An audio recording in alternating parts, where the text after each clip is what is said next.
Good morning বন্ধুরা, শুভ সকাল। আশা করি সকলে খুব ভালো আছো, আমিও বেশ ভালো আছি। তো আজকে দেখো, ঘুম থেকে উঠে আমরা তাড়াতাড়ি করে স্নান ধান করে রেডি হয়ে যাচ্ছি। তো আজকে বাবার বাড়িতে একটু পুজো আছে, তো সেই জন্যে আমরা আজকে সকাল সকাল রেডি হয়ে যাচ্ছি। আর এদিকে মেয়েকে বললাম, তুই একটু তোর পিসির কাছ থেকে একটু চুলটা বেঁধে আয়। ও ওখানে চুলটা বাঁধছে আর আমরা এদিকে রেডি হচ্ছি। তো দেখো, এখানে রেডি হয়ে বের হয়ে গেছি। আর আমার হাতে একটা ঠাকুর দেখতে পাচ্ছ। তো এই ঠাকুরটা আমার মেয়ে বানিয়েছিল অনেক দিন আগেই, তো কোনোভাবেই দেওয়া হচ্ছিল না। তো আজকে ভাবলাম যেহেতু বাড়িতে পুজো আছে তাহলে নিয়ে যাই। পুজো বলতে আজকে হলো আমাদের বাড়িতে গৃহপ্রবেশ, তো তার জন্য আমি ভাবলাম তাহলে ঠাকুরটা নিয়েই যাই।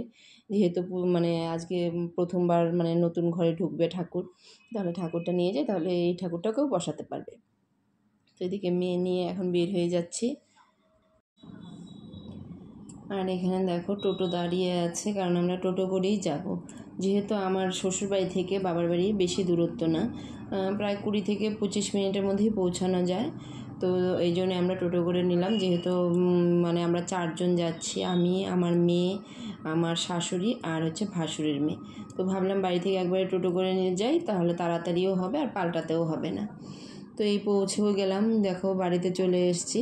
তো এখানে রাস্তায় ওই রাস্তাটা দিয়ে না, যেহেতু আমাদের রাস্তাটা একটু চাপা, তো উনি যেহেতু নতুন ওখানে গেছে, বলে কি না এদিকে ঢুকবো না, পরে বের হতে অসুবিধা হবে। তো আমাদেরকে রাস্তায় নামিয়ে দিয়েছে। তো এইখান থেকে আমরা এখন বের হয়ে বাড়িতে যাচ্ছি। আর দেখো চারপাশটা দেখো, সবুজ, যেদিকেই তাকাবে শুধু সবুজ, কারণ আমার বাবার বাড়ির তো গ্রামে। আর এদিকে মাঠঘাটগুলো ফাঁকা, সবাই চাষবাস করে। তো এখানে দেখো এখন বাড়ির সামনেই চলে এসেছি।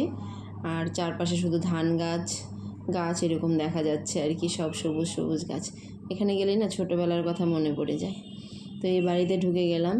আর গিয়ে দেখলাম যে প্রথমে ভেবেছিলাম যে হয়তো এত সকাল সকাল যাচ্ছি, তেমন কিছু রেডি হবে না। তো ওখানে গিয়ে দেখলাম যে না, সব কিছুই রেডি হয়ে গেছে, কারণ বৌমণি আর মা দুজনে মিলে ওরা সব পুজোর কাজকর্ম সব কিছুই সেরে ফেলেছে।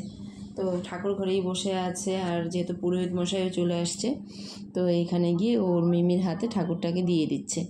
তো ও নিয়ে আবার ওখানে কোথায় রাখবে সেটাই দেখছে, যে কোন জায়গাটাতে রাখলে ভালো দেখা যাবে। আর প্রথমে এখানে যেহেতু সামনে ঘর টট বসবে, তো প্রথমে এখানে বসিয়েছিল, কিন্তু তারপর সাইডে আবার যেহেতু আমরা বললাম যে এখানে ঘরটা বসাবে, এখানে বসালে অসুবিধা হবে পুজো দিতে। তখন পুরোহিত মশাই বলছে না না, কিচ্ছু হবে না, এখানেই বসা যাবে।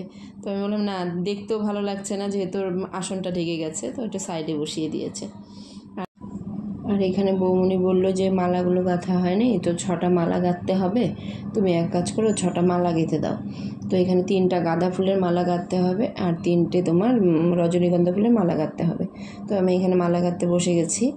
আর তার মধ্যে আমার ভাইয়ের বউ চলে আসছে, বলে যে দিদি আমিও তোমার সঙ্গে গাঁথবো। আমি যে ঠিক আছে চলো, দুজনে মিলেই গাঁথি। তো ভিডিওটি অনেকটা বড় হয়ে যাবে, তো আজকের ভিডিওটি এই পর্যন্তই। পরের ভিডিওটি অবশ্যই দেখবে তোমরা, আশা করি ভালো লাগবে।